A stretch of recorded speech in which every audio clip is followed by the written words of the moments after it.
കേരളത്തിൽ ഇനി VD സർക്കാർ.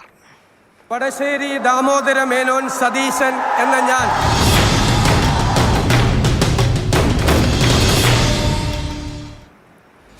VD സതീശന്റെ നേതൃത്വത്തിൽ UDF സർക്കാർ അധികാരത്തിലേറി. മുഖ്യമന്ത്രിയും മന്ത്രിസഭയിലെ മുഴുവൻ അംഗങ്ങളും സെൻട്രൽ സ്റ്റേഡിയത്തിലെ പ്രൗഢഗംഭീരമായ ചടങ്ങിൽ സത്യപ്രതിജ്ഞ ചെയ്തു.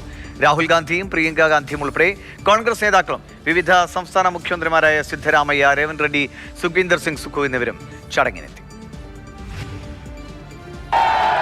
മുഖ്യമന്ത്രി VD സതീശൻ വേദിയിലേക്ക് എത്തിയിരിക്കുന്നു. വലിയ ആവേശം. 10 വർഷത്തിന് ശേഷം ഒരു UDF സർക്കാർ അധികാരത്തിൽ. പ്രൗഢഗംഭീരമായ സദസ്സിനെ സാക്ഷി നിർത്തി വടശ്ശേരി ദാമോദരൻ മകൻ സതീശൻ എന്ന VD സതീശൻ കേരളത്തിന്റെ 13ാമത് മുഖ്യമന്ത്രിയായി സത്യപ്രതിജ്ഞ ചെയ്തു. വടശ്ശേരി ദാമോദര മേനോൻ സതീശൻ എന്ന ഞാൻ നിയമം വഴി സ്ഥാപിതമായ ഭാരതത്തിൻ്റെ ഭരണഘടനയോട് നിർവ്യാജമായ വിശ്വസ്തതയും കൂറും പുലർത്തുമെന്നും 15 വർഷങ്ങൾക്ക് മുൻപ് ഉമ്മൻചാണ്ടി അധികാരത്തിലേറ്റപ്പോഴാണ് സെൻട്രൽ സ്റ്റേഡിയത്തിൽ ഇതുപോലെ UDFകാർ മുൻപ് തടിച്ചുകൂടിയത്. അതിനുശേഷം ഇപ്പോൾ PK കുഞ്ഞാലിക്കുട്ടി എന്ന ഞാൻ നിയമം വഴി സ്ഥാപിതമായ ഭാരതത്തിൻ്റെ ഭരണഘടനയോട് നിർവാജ്യമായ വിശ്വസ്തയും കൂറും പുലർത്തുമെന്നും. മുഖ്യമന്ത്രി സത്യപ്രതിജ്ഞ ചെയ്യുന്നതോടൊപ്പം ക്യാബിനറ്റിലെ മുഴുവൻ അംഗങ്ങളും സത്യപ്രതിജ്ഞ ചെയ്യണമെന്നത് VD സതീശന്റെ വാശിയായിരുന്നു.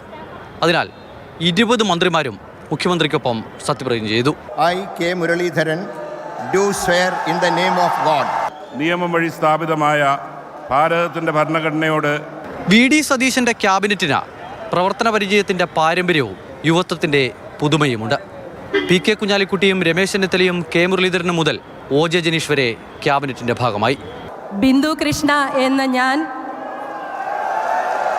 നിയമം വഴി സ്ഥാപിതമായ ഭാരതത്തിൻ്റെ ഭരണഘടനയോട് നിർവ്യാജമായ വിശ്വസ്തതയും കൂറും പുലർത്തുമെന്നും ഞാൻ ഭാരതത്തിൻ്റെ പരമാധികാരവും അഖണ്ഡതയും നിലനിർത്തുമെന്നും. സത്യപ്രതിജ്ഞാ ചടങ്ങിന് ശേഷം മുഖ്യമന്ത്രിയും മന്ത്രിമാരും ലോക്ഭവനിലേക്ക്. ഗവർണറുടെ സൽക്കാരത്തിന് ശേഷം തിരികെ സെക്രട്ടേറിയറ്റിലെത്തി ആദ്യ മന്ത്രിസഭാ യോഗം. സംസ്ഥാനം കടുത്ത സാമ്പത്തിക പ്രതിസന്ധി നേരിടുമ്പോൾ VD സതീശനും കൂട്ടർക്ക് മുന്നിൽ വെല്ലുവിളികൾ ഒരുപാടുണ്ട്. മാതൃഭൂമി പത്രത്തിൻ്റെ തലക്കെട്ട് പോലെ കേരളം ഇനി VD ലാൻഡാണ്.